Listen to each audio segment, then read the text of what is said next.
Sumating po ang biyaya, awa, habag, pagkapala, katotohanan, kapayapaan kay Ayaw-Yawa. Isang magandang araw po sa bawat isa. Ang ating pong paksa sa sandali pong ito ay sa Roma 16:16. Iglesia nga ba ni Kristo ang nakasulat sa wikang Greko? Siyempre, tututol sila dahil hindi naman talaga Iglesia ni Kristo. Sasabihin niya nila, Iglesia ni Kristo sa Tagalog.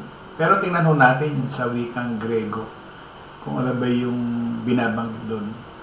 Kasi yung salitang Iglesia at saka yung Ecclesia, magkatunog. Pero magkaiba ho sila ng meaning. Ano? Pansinin natin ho itong ministro ng Iglesia ni Kristo. No? Sa Roma 16:16, ang sabi ni Pablo, magbatian kayo ng banal na hari, binabati kayo ng lahat ng Iglesia ni Kristo. Yan po yung salin doon sa Tagalog. Iglesia nga naman ni Kristo. Kaya sila ho, talagang ang pinangahawakan nila, edi yung salin doon sa Tagalog. Ayan. So, maliwanag na ho. Tuloy ho natin. Tanong! Ito tanong! Si Kristo ba nakarating sa siyudad ng Roma? Physically, hindi.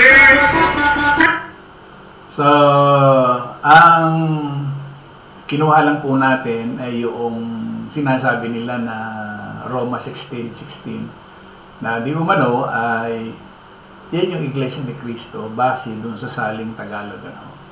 Pero tingnan man natin doon sa yung mga matatandang salin naman, ano, para naman doon sa kapakanan naman noong mga nagsusuri. Kasi yung iba ho, basta na lamang sabi nga ho'y nakakinig. Ano, tingnan man natin sa iba. Ano. Sa magandang araw po sa bawat isa. Yan. So, yan, bago ko tingnan natin. Yan, nakalagay ho kasi dyan sa Romans chapter 16. At iba-iba hong petsa ho yan, ha. Yung petsa niyan, mapapansin ninyo. Ayan, medyo lalaki-lakihan ho natin ang bagya, ano, para mas makita ho ninyo.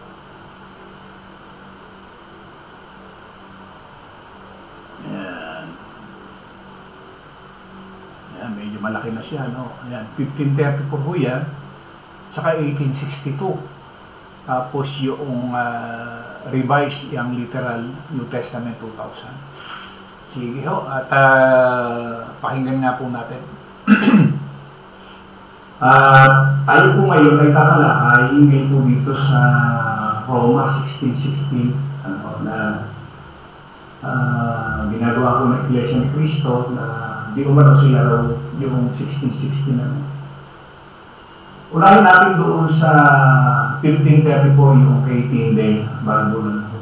Tapos sundan natin yung Young's literal translation 1862 at saka yung revised yung literal New Testament 2000. Base mo dyan kay Tyndale sa 16:16, salute one another with a holy kiss, the congregations of Christ salute you.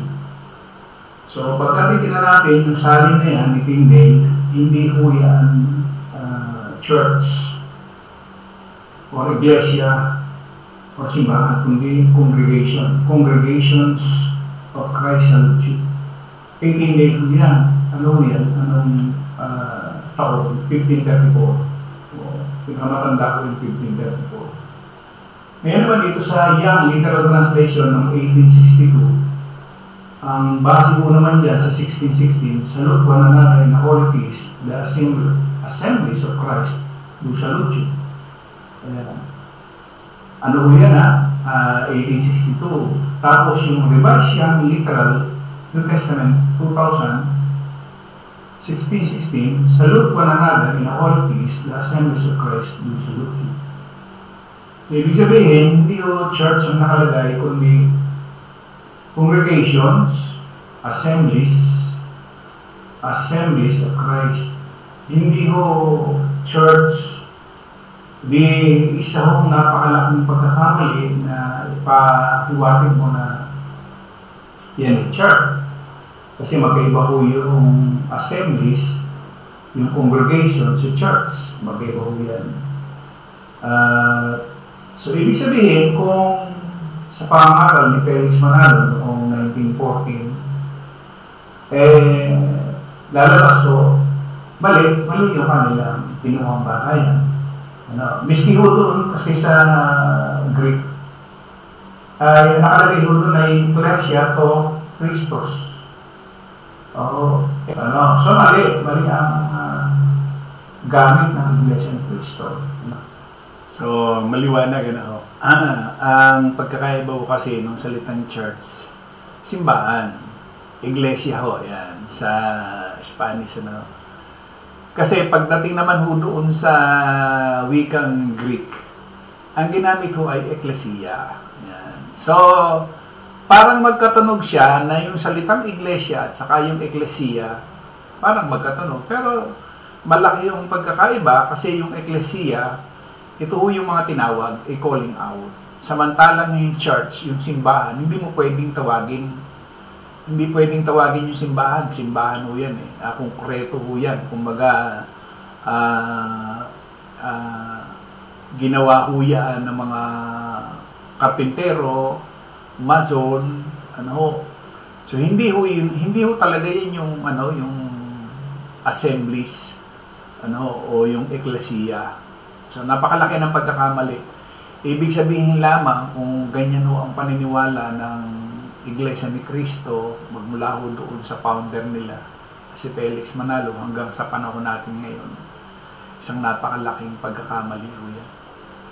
Na hindi na nila mababawi ho yan. Excuse me. Wala nang, may pag-asa pa ho ba na yung kanilang paniniwala ay mabago? Maliban siguro kung baguhin na Bayhawa, pero kung hindi na ho, kasi kinamatayan na ho nung kanilang founder eh. So, ibig sabihin, ipinagpatuloy na lamang ng mga anak yung paniniwala nila na yung Roma 16:16 may naangkin nila Iglesia ni Cristo. Samantalang doon sa Greek ay Ecclesia to Christos. Mali ang pagkakasalin ho kasi doon sa Tagalog. At yung mga gumagamit ng salitang mga iglesia, hindi ho magkakaigi ho yan, hindi tatama yung salitang ecclesia sa iglesia. So, yun lamang po mga kapatid. Sana ipaunawa ni Bayhawa ito doon sa lahat ng makakarating o madadatingan itong ating ginawang pagsisiwalat o yung expose those who contradict. Muli po, maraming salamat. Isang magandang araw po sa bawat isa. In the light of